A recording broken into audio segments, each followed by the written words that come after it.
పద్మాక్షి కోపంగా వచ్చి కనకమహాలక్ష్మి చెంపలు పగలగొడుతూ ఉంటుంది. అత్తయ్య అని విహారి గట్టిగా అరుస్తూ ఉంటాడు. అయినా కూడా పద్మాక్షి వినిపించుకోకుండా కనకమహాలక్ష్మి చెంపలు పగలగొడుతూ ఉంటే అప్పుడు యమున వచ్చి వద్దు వదిన, లక్ష్మిని ఎందుకు కొడుతున్నారు అని అడుగుతూ ఉంటుంది. ఎందుకంటే నా కూతురు మీద కక్షతో అదే ఈ మెహందీలో మందు కలిపింది అని పద్మాక్షి చెప్తూ ఉంటుంది. అక్క తనెందుకు మందు కలుపుతుంది అని వసుధ వచ్చి అడుగుతూ ఉంటుంది. మందు కలపకపోతే సహస్ర చేతులు అలా ఎందుకు అవుతాయి? మెహందీ తీసుకొచ్చింది తనే కదా అని అంబిక అంటూ ఉంటుంది. మెహందీ లక్ష్మి తీసుకొస్తే లక్ష్మి మందు కలిపినట్టు కాదు కదత్తయ్య అని విహారీ అంటాడు. తనకు ఎవరు సపోర్ట్ చేయాల్సిన అవసరం లేదు, ఎందుకంటే ఈ ఇంట్లో నేను సంతోషంగా ఉంటే చూడలేనిది తను ఒక్కతే అని సహస్ర కూడా చెప్తూ ఉంటుంది. ఎందుకు దానికి నీ పైన అంత కక్ష అని కాదంబరి అడుగుతూ ఉంటుంది. ఎందుకంటే దానికి బావంటే ఇష్టం కాబట్టి అని సహస్ర అంటుంది. ఇక ఆ మాట విని అందరూ కూడా షాక్ అవుతారు. లేదమ్మగారు, నేను విహారీ గారిని ఇష్టపడటం ఏంటి అని కనకమహాలక్ష్మి అంటుంది. సహస్ర అమాయకురాలైన లక్ష్మిపై లేనిపోనివన్నీ చెప్పి ఎందుకు హింస పెడుతున్నావు అని వసుధ అడుగుతూ ఉంటుంది. అమాయకురాలంటే ఇదా, మన వెనకే ఉండి గోతులు తీసే రకం ఇది అని పద్మాక్షి అంటూ ఉంటుంది. ఇక ఈ విషయాన్ని అందరూ ఇక్కడితో వదిలేస్తారా అని విహారీ అంటూ ఉంటాడు. విహారీ, నీకు మీ అమ్మకి లక్ష్మిపై మంచి అభిప్రాయం ఉందేమో కానీ ఇంట్లో ఎవరికీ మంచి అభిప్రాయం లేదు అని అంబిక చెప్తుంది. తేరగా ఇంట్లో తిని కూర్చొని నువ్వు వెలగబెడుతున్న కార్యం ఇదేనా అని లక్ష్మిని కాదంబరి నిలదీస్తూ ఉంటుంది. అత్తయ్య ప్లీజ్ మాటలతో లక్ష్మిని హింసించకండి, మీకు దండం పెడతాను అని యమున చెప్తూ ఉంటుంది. గతి లేని వాళ్ళంతా ఇంట్లో ఉంటే ఇలానే ఏడుస్తాయి అని పద్మాక్షి అంటూ ఉంటుంది. నా పెళ్లి పనుల్లో చేతులు పెట్టాలని చూసావనుకో ఊరుకోను అని సహస్ర కనకమహాలక్ష్మికి వార్నింగ్ ఇస్తూ ఉంటుంది. నా కూతురికి ఏమన్నా అవ్వాలి, చేతులు కాల్చి వాతలు పెడతాను, అందరూ మా కర్మ కొద్దీ దొరికారు అని పద్మాక్షి అంటూ ఉంటే అత్తయ్య స్టాప్ ఇట్ అని విహారీ గట్టిగా అరుస్తాడు.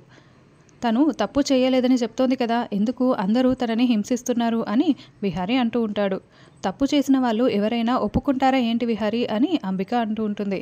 తప్పు చేయని వాళ్ళు కూడా తప్పు చేశామని ఒప్పుకోరు కదత్తయ్య అని విహారీ అంటాడు. రేపు పెళ్లిలో దానివల్ల ఏదైనా పొరపాటు జరగాలి, అందరి సంగతి చెప్తాను అని పద్మాక్షి అంటూ ఉంటుంది. ప్రమాణం చేసి చెప్తున్నాను, నేను ఏ తప్పు చేయలేదు అని కనకమహాలక్ష్మి ఏడుస్తూ ఉంటే నువ్వు ఏ తప్పు చేయలేదని మాకు తెలుసు అని యమున చెప్తూ ఉంటుంది. చెల్లమ్మ, అమ్మాయిని లోపలికి తీసుకువెళ్ళు అని సహస్ర వాళ్ళ నాన్న చెప్తూ ఉంటే యమున లక్ష్మిని లోపలికి తీసుకువెళ్తూ ఉంటుంది. నా డ్రీమ్ గర్ల్ దొరికిందని సంతోషంలో ఉంటే ఇలా జరుగుతుందేంటి? ముందు తనతో ఫ్రెండ్షిప్ చేయాలి, తర్వాత తనకి సపోర్ట్ చేయాలి, ఆ తర్వాత నువ్వే నా డ్రీమ్ గర్ల్వి అని చెప్పాలి అని మదన్ మనసులో అనుకుంటూ ఉంటాడు. ఇక కనకమహాలక్ష్మి ఏడుస్తూ సహస్ర పద్మాక్షి అన్న మాటలను గుర్తు తెచ్చుకుంటూ ఉంటుంది. ఇక అప్పుడే కనకమహాలక్ష్మి కంట తుడుచుకొని రూమ్లోకి వెళ్ళబోతూ ఉంటే డస్ట్బిన్లో కోన్స్ కనిపిస్తాయి. ఇదేంటి, ఇందాక లేను పెట్టిన కోన్ ఇది కాదే అని కోన్ బాక్స్ తీసుకొని చూస్తూ ఉంటుంది. దీనిపైన నెంబర్ ఉంది, ఈ నెంబర్కి ఫోన్ చేస్తే ఏమైనా డీటెయిల్స్ తెలుస్తాయేమో అని కనకమహాలక్ష్మి మనసులో అనుకుని వెంటనే ఆ నెంబర్కి ఫోన్ చేస్తుంది. కరాచీ కోన్ కంపెనీ అండి అని అడుగుతూ ఉంటుంది. అవును మేడం, ఏదైనా బల్క్లో ఆర్డర్ ఇస్తే కనుక పంపిస్తాము అని వాళ్ళు చెప్తూ ఉంటారు. అలా కాదండి, మా ఇంటికి ఇంతకుముందు ఈ కంపెనీ నుంచి కొన్ని కోన్లు వచ్చాయి, అవి మీ దగ్గర నుంచే వచ్చాయో లేదో ఒకసారి చెప్తారా అని కనకమహాలక్ష్మి అడుగుతూ ఉంటుంది. అడ్రస్ చెప్పండి, తప్పకుండా చెప్తాను అని వాళ్ళు చెప్తూ ఉంటారు. ఇక లక్ష్మి అడ్రస్ చెప్పగానే ఈ అడ్రస్ నుంచి మాకు ఆర్డర్ వచ్చిందండి అని వాళ్ళు చెప్తూ ఉంటారు. ఎవరు ఆర్డర్ ఇచ్చారండి అని లక్ష్మి అడుగుతూ ఉంటే అంబిక అనే పేరు మీద ఆర్డర్ వచ్చింది అని వాళ్ళు చెప్పడంతో థ్యాంక్స్ అండి ఇన్ఫర్మేషన్ ఇచ్చినందుకు అని కనకమహాలక్ష్మి ఫోన్ కట్ చేస్తుంది. అంబిక, ఇది నీ పనా అని కనకమహాలక్ష్మి మనసులో అనుకుంటూ మరోవైపు విహారీ సహస్రను తీసుకెళ్లి సహస్ర చేతికి కోన్ పెడుతూ ఉంటాడు. థ్యాంక్స్ విహారీ, అన్న మాటలను మనసులో పెట్టుకోకుండా మళ్ళీ వచ్చి సహస్ర చేతికి కోన్ పెడుతున్నావు అని పద్మాక్షి చెప్తూ ఉంటుంది. అత్తయ్య, నీ కోపం కరెక్ట్, కానీ ఆ కోపానికి సాక్ష్యం ఉండాలి అని విహారీ చెప్తూ ఉంటాడు.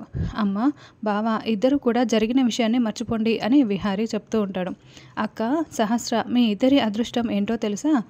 ఒకరిని కూడా నొప్పించని వాడు నీకు అల్లుడవుతున్నాడు. సహస్ర, నీ అదృష్టం ఏమిటంటే ఎవరిని కూడా ఇబ్బంది పెట్టని నీ బావ నీకు భర్త అవుతున్నాడు అని వసుధ చెప్తూ ఉంటుంది.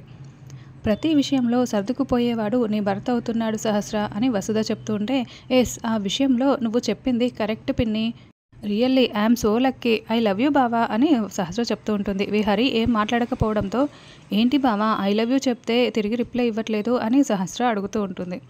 రేపు మన పెళ్ళి కదా సహస్ర, ఈ ఫార్మాలిటీస్ అన్నీ ఎందుకు అని విహారీ అంటాడు. విహారీ, పెళ్ళైన తర్వాత కూడా నేను నీ నుంచి ప్రేమను ఎక్స్పెక్ట్ చేసేది సహస్ర, అందుకే ఇప్పటి నుంచే అలవాటు చేసుకో అని వసుధ చెప్తూ ఉంటుంది. అందుకే ఇప్పటి నుంచే ఐ లవ్ యూ టూ అని చెప్పడం అలవాటు చేసుకో విహారీ అని పద్మాక్షి చెప్తూ ఉంటుంది. చెప్పు బావా అని సహస్ర అడుగుతూ ఉంటే ఐ లవ్ యూ టూ అని విహారీ చెప్తాడు. సహస్ర ఇప్పటికే ఆలస్యమైంది, వెళ్ళి పడుకో అని విహారీ చెప్పడంతో నువ్వు ఐ లవ్ యూ చెప్పాక ఇంకేం పడుకుంటుంది అని వసుధ చెప్పడంతో ఇక విహారీ అక్కడి నుంచి వెళ్ళిపోతాడు. అక్క నేను కూడా వెళ్తాను అని వసుధ కూడా అక్కడి నుంచి వెళ్ళిపోతుంది. సహస్ర నువ్వు కూడా పడుకుందో కానీ పద, ఎందుకంటే రేపు పెళ్ళి కదా, పెళ్ళిలో నీ మొహం వాడిపోయినట్టు ఉంటుంది అని పద్మాక్షి చెప్తూ ఉంటుంది. అమ్మ నా పెళ్ళి ఎటువంటి ఆటంకం లేకుండా అనుకున్న ముహూర్తానికి జరుగుతుందా అని సహస్ర అడుగుతూ ఉంటే నేను జరిపిస్తాను కదా సహస్ర, పద వెళ్దాం అని వసుధ చెప్తూ ఉంటుంది. ఇక మరోవైపు అంబిక జైలుకి ఫోన్ చేసి ఎంత డబ్బు ఖర్చైనా పర్వాలేదు, నేను అర్జెంటుగా సుభాష్తో మాట్లాడాలి, ఏదో ఒకటి చేయండి అని చెప్తూ ఉంటుంది. విహారీని పర్ఫెక్ట్గా ప్లాన్ చేసి మరీ కొట్టాలి అని అంబిక మనసులో అనుకుని ఇలా పక్కకి చూసేసరికి ఎదురుగా కనక మహాలక్ష్మి ఉంటుంది. ఇక కనక మహాలక్ష్మి అంబిక దగ్గరకు కోపంగా వచ్చి తన చేతిలో ఉన్న కోన్లను కిందకి వేస్తూ ఉంటుంది. ఏంటి ఈ చెత్త నా దగ్గర వేస్తున్నావు అని అంబిక అరుస్తూ ఉంటుంది. ఈ చెత్త ప్లాన్ నీదే కదా అని కనక మహాలక్ష్మి అంటుంది. చెత్త ప్లాన్ నాదేంటి, నాకేం తెలుసు అని అంబిక అడుగుతూ ఉంటుంది. నీకు అందరిలో చక్రం తిప్పాలని డబ్బు పిచ్చి, ఆస్తి పిచ్చి, అందరినీ ఇబ్బంది పెట్టడం అనే చాలా పిచ్చులే ఉన్నాయి. వాటన్నిటితో పాటు నన్ను అందరిలో ఎలా అవమానించాలా అని ఈ మధ్య నీకు పిచ్చి ఎక్కువైపోయింది అని కనక మహాలక్ష్మి అంబికను అంటూ ఉంటుంది. ఇవి తగ్గించుకుంటే బాగుంటుంది అని లక్ష్మి అంబికను అంటూ ఉంటే ఏంటే వాగుతున్నావు అని కనక మహాలక్ష్మిపై అంబిక చెయ్యెత్తుతుంది. అప్పుడు కనక మహాలక్ష్మి అంబిక చేతిని గట్టిగా పట్టుకుంటుంది. చెయ్యి నీకే కాదు నాకు ఉంది, కొట్టే శక్తి నీకే కాదు నాకు కూడా ఉంది అని, కానీ దెబ్బ పడిన తర్వాత ఆ దెబ్బను తట్టుకునే శక్తి మీకు ఉందా అని కనక మహాలక్ష్మి అంబికను అడుగుతూ ఉంటుంది. నన్ను కొడతావా అని అంబిక అంటూ ఉంటుంది. మిమ్మల్ని నేనెందుకు కొడతాను, మీరు ఆర్డర్ చేసిన కోన్లన్నీ విహారీ గారి ముందు పెట్టి సాక్ష్యాలు ఆధారాలతో సహా మీరే ఈ పని చేశారని నిరూపిస్తే ఇక మీ పని ఇంటి బయటే, మీ వంకర బుద్ధి తెలిసి మీ వాళ్ళే మిమ్మల్ని అసహ్యించుకుంటారు. ఇప్పుడు ఇంత కూల్గా చెప్తున్నాను, ఇలాంటి పని మళ్ళీ రిపీట్ చేశారనుకో నా రియాక్షన్ వేరేలా ఉంటుంది అని చెప్పి కనక మహాలక్ష్మి అంబికకు వార్నింగ్ ఇచ్చి వెళ్ళిపోతుంది. నా ముందు నించునే అర్హత లేని లక్ష్మి నాకే వార్నింగ్ ఇస్తుందా, నా కళ్ళల్లోకి చూసి మాట్లాడుతూ నాకు వార్నింగ్ ఇచ్చిన ఈ లక్ష్మి జీవితాన్ని సర్వనాశనం చేసేస్తాను అని అంబిక మనసులో అనుకుంటూ ఉంటుంది. ఇక విహారీ వాళ్ళ ఇంట్లో పెళ్లి ఏర్పాట్లన్నీ కూడా జరుగుతూ ఉంటాయి. రేపు ఈ సమయానికి నా మనవడికి మనవరాలికి పెళ్లి జరిగిపోతుంది అని భక్తవత్సలం చెప్తూ ఉంటాడు. దీనంతటికీ కారణం విహారీ పద్మాక్షి అక్కను ఒప్పించి మరీ ఇక్కడికి తీసుకొచ్చాడు. ఇక ఈ పెళ్లి జరిగిపోతే ఈ రెండు కుటుంబాలు ఒకటవుతాయి అని వసుధ చెప్తూ ఉంటుంది. విహారీకి తన వాళ్ళందరూ కలిసి ఉండటం ఇష్టం అని యమున చెప్తూ ఉంటే నీకు అయిన వాళ్ళందరినీ విడగొట్టడం ఇష్టం కదా అని యమునను పద్మాక్షి అంటూ ఉంటుంది.